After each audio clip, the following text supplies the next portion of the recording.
പുതിയൊരു വീട്ടിലേക്ക് ഏവർക്കും സ്വാഗതം. നമ്മുടെ ഇന്ത്യയിൽ വാഹനം ഓടിക്കുന്നത് റോഡിന്റെ ഇടതുവശം ചേർന്നാണ്. എന്നാൽ അമേരിക്ക, യൂറോപ്പ് രാജ്യങ്ങളിലേക്ക് ചെല്ലുമ്പോഴത്തേക്കും കഥ കുറച്ച് വ്യത്യസ്തമാണ്. അതായത് റോഡിന്റെ വലതുവശം ചേർന്നാണ് വാഹനം ഓടിക്കുന്നത്. കൂടാതെ അതിന്റെ സ്റ്റീറിംഗ് കൊടുത്തേക്കുന്നത് വാഹനത്തിന്റെ ലെഫ്റ്റ് സൈഡിലുമാണ്. അപ്പം എന്തുകൊണ്ടാണ് അങ്ങനെ ഡിസൈൻ ചൂസ് ചെയ്തേക്കുന്നത്? എന്തുകൊണ്ടാണ് വലതുവശത്ത് കൂടിയും ഇടതുവശത്ത് കൂടിയും ചില രാജ്യങ്ങളിൽ വാഹനം ഓടിക്കുന്നത്? അപ്പം അതിനെക്കുറിച്ചാണ് നമ്മൾ ഇന്നത്തെ വീഡിയോ എന്ന് പറയുന്നത്.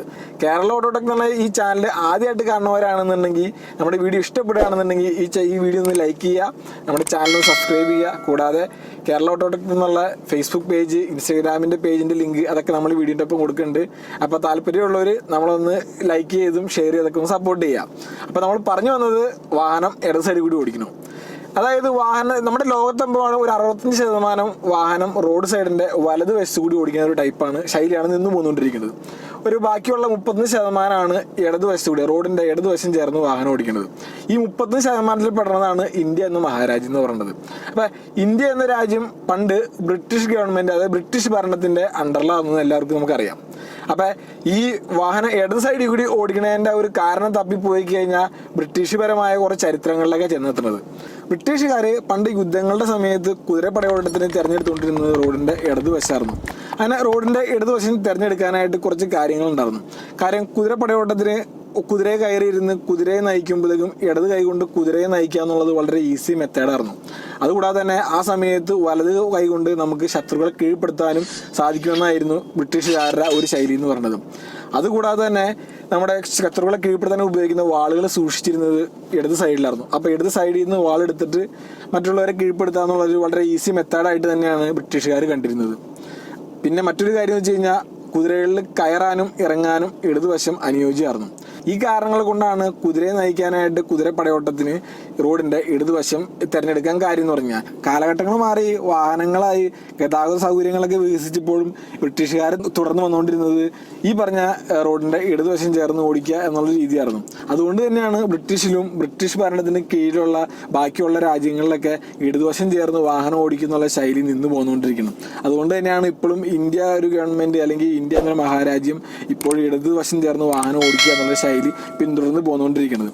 എന്നാൽ അമേരിക്ക, യൂറോപ്പ് രാജ്യങ്ങളിലേക്ക് ചെല്ലുമ്പോഴത്തേക്ക് ഞാൻ നേരത്തെ പറഞ്ഞ പോലെ ആ സ്ഥിതി കുറച്ച് വ്യത്യസ്തമാണ്. അതായത് വലതുവശം ചേർന്നാണ് വാഹനം ഓടിക്കുന്നത്.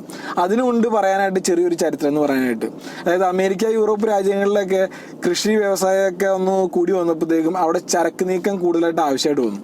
അതായത് ചരക്ക് നീക്കത്തിന് വാഹനങ്ങളില്ലാത്തൊരവസ്ഥയായിരുന്നു. അപ്പോൾ ആ സമയത്ത് നമ്മൾ ഉപയോഗിച്ചുകൊണ്ടിരുന്നത് കുതിരകളെയായിരുന്നു. അപ്പോൾ ഓരോ കുതിരകളുടെ മുകളിൽ കയറ്റിയാണ് ചരക്കുകൾ അങ്ങോട്ടും ഇങ്ങോട്ടും എത്തിച്ചുകൊണ്ടിരുന്നത്. എന്നാൽ കൃഷിയും കാര്യങ്ങളൊക്കെ കൂടി വന്നപ്പോഴത്തേക്കും ചരക്ക് ബൾക്കായിട്ട് അങ്ങോട്ടും ഇങ്ങോട്ടും കൊണ്ടുകൊണ്ട് വന്നു. അതായത് വളരെ അധികമായിട്ട് ഈ ചരക്ക് നീക്കം ആവശ്യം വന്നപ്പോഴത്തേക്കും ചരക്ക് വണ്ടികൾ രൂപപ്പെട്ടു. ചരക്ക് നീക്കത്തിന് ചരക്ക് വണ്ടിയെ കെട്ടിവലിക്കാൻ ഉപയോഗിച്ചിരുന്നത് 6 കുതിരകളെയാണ് കെട്ടിവലിക്കാൻ ഉപയോഗിച്ചിരുന്നത്. 6 കുതിരകളെ 2 വരികളിലായിട്ട് നിരത്തി കെട്ടിയതിന് ശേഷം അതിനകത്ത് ഈ ചരക്ക് വണ്ടിയെ കെട്ടിവലിക്കുകയാണ് ചെയ്തുകൊണ്ടിരുന്നത്. എന്നാൽ ആ കുതിരയെ നയിക്കാനുള്ള ആ ഒരാളിന്, അതായത് നമ്മുടെ കുതിരയെ നയിക്കാനുള്ള ആ ഡ്രൈവറിന് ഇരിക്കാനുള്ള ഒരു സീറ്റ് ഈ ശരിക്കും പറഞ്ഞാൽ നമ്മുടെ ഈ ചരക്ക് വണ്ടിയിൽ ഉണ്ടായിരുന്നില്ല.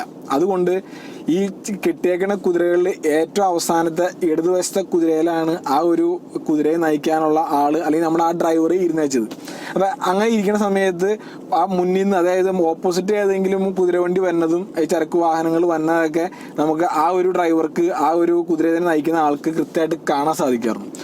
അതുകൊണ്ടാണ് ആ കുതിരയെ നയിക്കുന്ന ഒരാൾ ഇടതുവശത്ത് ഇരുന്നതും ആ കുതിരവണ്ടി റോഡിൻ്റെ വലതുവശം ചേർന്ന് ഓടിക്കുക എന്നുള്ളൊരു ശൈലി തുടർന്നു പോകുന്നതും. അതുകൂടാതെ തന്നെ ഇടതുവശത്തിരിക്കുന്ന ആ ഒരു കുതിരയെ നയിക്കുന്ന ആൾക്ക് ഈ 6 കുതിരേനെയും കറക്റ്റായിട്ട് വലത് കൈ ഉപയോഗിച്ച് കൺട്രോൾ ചെയ്യാൻ സാധിക്കുക എന്നുള്ളത് അമേരിക്ക, യൂറോപ്പ് രാജ്യങ്ങളിലൊക്കെ തുടർന്നു വന്നൊരു ശൈലിയാണ്.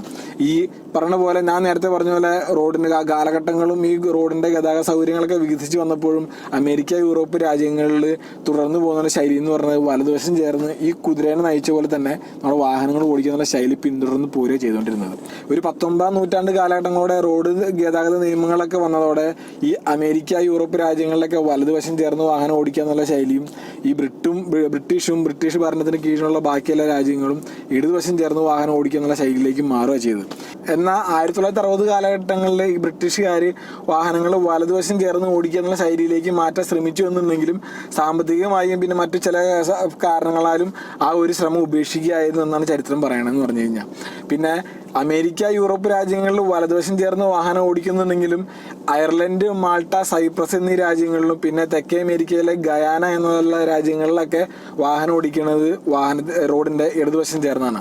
പക്ഷെ അങ്ങനെ ഈ രാജ്യങ്ങളിൽ ആ ഒരു ചേഞ്ച് വരാൻ കാര്യം എന്താ വെച്ച് കഴിഞ്ഞാൽ ഈ രാജ്യങ്ങളൊക്കെ പണ്ട് ബ്രിട്ടീഷ് അധീനതയിലായതുകൊണ്ടാണ് ആ ഒരു ലെഫ്റ്റ് ഹാൻഡ് ഡ്രൈവ് സിസ്റ്റം നിന്ന് പോന്നുകൊണ്ടിരിക്കുന്നത്.